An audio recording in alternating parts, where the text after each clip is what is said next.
just went to the bathroom.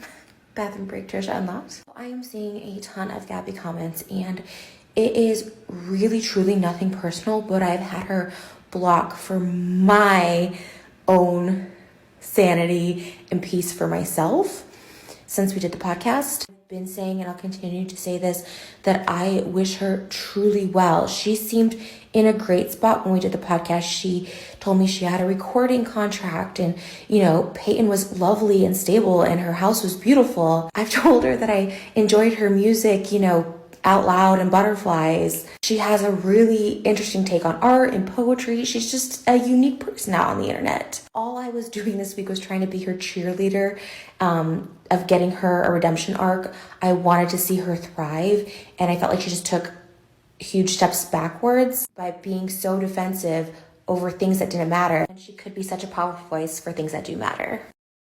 I obviously have heard some of the things she said just from going on my TikTok page and my Twitter, and obviously she hasn't been the nicest to me, but I'm just going to give her the benefit of the doubt that she's going through something. I, of all people, understand that more than anybody. But I guess she called me fake because I said I wanted to just squash the beef. And that's why I went to the podcast. It just cannot be squashed. I'm not being fake. Me and Gabbie do not vibe.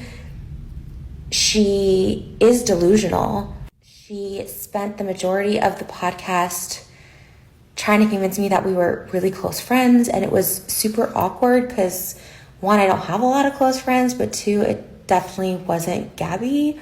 She brought up tweets from so long ago that there was one that I didn't remember, and then she's like, see, we are best friends. I was like, what? I apologized to her on the podcast. I was like, I don't want friends. I don't have friends. She said I was lying about the voice memo, but these are the voice memos. 1,000% delete these TikToks in the morning, so just do with them what you will now. I don't want to go back and forth with someone who is delusional about the relationship between us. She's very clearly going through a manic episode when last night she tweeted that I was her bestie and I gave her great advice on the podcast and she was going to listen to it, which I thought was great. To today, just, I guess, saying more things. I literally can't watch it because it will trigger me, and I don't want to get triggered, and people know that I'm triggered easily. But here are the voice memos. On the podcast, she said that I invited her to Thanksgiving with my family, which I don't do with anyone because it's just my dad and my stepmom and my Uncle Joe, who had passed away last year. That's been my Thanksgiving for the past 20 years. But she spent the majority of that podcast trying to convince me that I invited her to Thanksgiving. I told her that that did not happen. She accused me of gaslighting her. I said I was trying to be respectful in her house and not argue with her. She said that was gaslighting. All right, part 3 will be the voice memo. Sorry. This is all part of a show, and she's doing this for attention or something. And if that's the case and that's the route she wants to go, I'm not going to judge her for that. But she's calling me a liar and stuff. Here's the voice memos. The next day, she sent these to me. Oh, and I also wanted to quickly say the things that I was wrong about, because since I couldn't sleep last night, this was all I was thinking about. I just was kind of checking for myself. Something I was wrong about was we definitely did not have Thanksgiving plans. I went back and looked at that, and I definitely inflated that in my head, where it was more just I think you were spending Thanksgiving with Sean's family. And I said none of my friends were in town. You're like, oh my God, I wish I knew. I would have just stayed home and we could have eaten together. So that's when I knew I just wanted to distance myself from her. We weren't friends, and I don't know what else to say.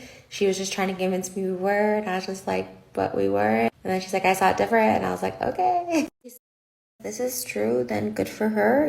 She got trending, and if this is the reputation she wants, or she wants to troll, or,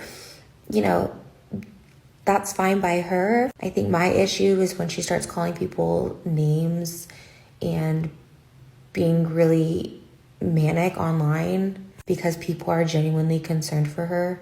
She calls me fake because I did want to squash the beef, but I couldn't get past her delusions. She said she edited the podcast for me, but I had no edits for her. I told her she could post whatever. She could post the whole thing. I didn't care. Like I said, well, me and Gabbie don't see eye to eye, and we just do not click. I still think she's a good creator. I still think she is unique enough and driven enough. She's obviously successful that I want to see her succeed. I did enjoy watching Gabbie's content, but seeing her attack everybody is so sad. I'm gonna go back to regular TikTok soon. Just know that I really want everyone to find peace of mind, because I know what it's like to have a mental breakdown. I know what it's like to be manic constantly, and it's really, really frustrating, and it's really, really difficult. It's literally like being a prisoner in your own head, and sometimes you think you've gone too far, so you just want to keep going and keep up the facade, or then you want to change the narrative in some way. And I know how that works. I still struggle. I'm struggling with voices in my head, you know? I think the bottom line is like seek help to anybody. Now, I'm not just talking directly to Gabbie. There's no shame in seeking help. I go to therapy 3 times a week, 2 individual and 1 group class, because I genuinely need it. I was so tired of the highs and lows, the ups and downs, using the internet and social media as my therapist. It wasn't healthy. So there's no shame in getting help. In fact, people who seek therapists, even above normal people, probably have it more together. Elevate your life, do it for you. Seek therapy.